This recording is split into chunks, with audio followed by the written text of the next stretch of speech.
Hey folks, it's DIY Guy 123 here, bringing you another do-it-yourself video. This is a 2018 Honda CR-V. In the wintertime, due to idling at a stoplight for a minute or so, the temperature gauge would fall and you'd just lose heat out of the heating system. In general, there are only two things that can cause that.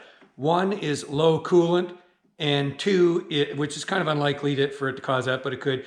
And two is you've got a thermostat that is stuck open. Also, if you have a vehicle that's really slow to heat up, that's a symptom of a stuck thermostat. So we're gonna change it. And it's not a big job, but it's kind of a nuisance in spots. So let's get at it. Here we are under the front bumper. That right there is a little valve.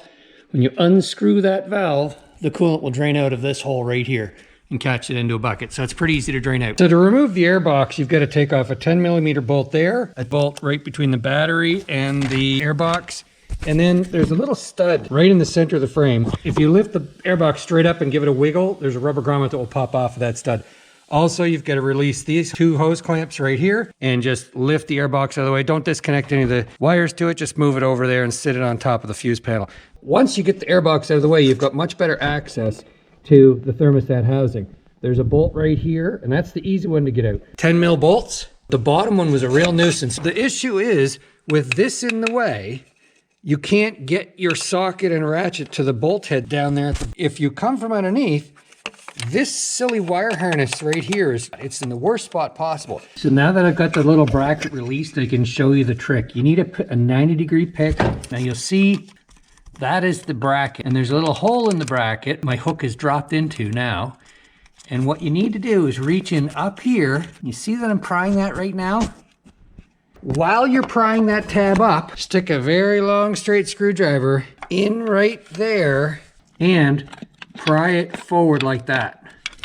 And when you do that, you can get it off of that harness and move it forward and down and out of the way, and then you'll be able to get your socket on the lower bolt. So that's the trick. Then the housing just comes away. It's not really stuck on there. Maybe you give it a little tap with the screwdriver handle. It should come off easy. Since I was replacing it anyway, I stuck a screwdriver into the opening and gently pried against the thermostat housing and popped it out.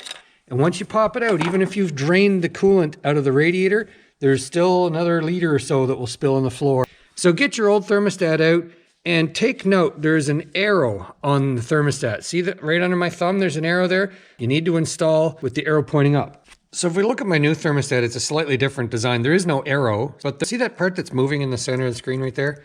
That is a little valve that allows air to pass through, which allows coolant to displace behind it. That needs to be up. If you put that down, what'll happen is the air can get trapped and not purge. So you definitely want that up. Okay, so now that we've, and the new thermostat did not come with the gasket, but my old gasket was in very good condition, so we'll reuse it. And you'll notice that rubber gasket has a little indent right there. That goes at the top as well. There's corrosion around the perimeter of the mating surface of this housing. So I'm gonna take a little razor blade and give it a scrape to basically clean that corrosion off. I stuffed a rag in there to clean the housing off. Pull that rag out. I'll give the housing a little wipe. Remember, that spot goes up. Okay. To reinstall, I put the top bolt in, threaded it 3 or 4 turns in, and the bottom bolt, this is how I got at it right here. I'm gonna torque this to 100 inch-pounds, do the bottom, then the top, and then this part will be done. And I just finished blowing off with compressed air, blowing all the spilled coolant around there. I want that nice and dry so that if there is a leak, I'm more easily able to find it or even detect it that it's there. And so with that wire harness snapped in place and this torqued back up, I did read another method to get this thermostat out is you can remove these 2 bolts. And when you do that, this pressure tube related to the turbo can slide to the side. I don't know what's better, but you can try them both and let me know in the comments. Give it a drink.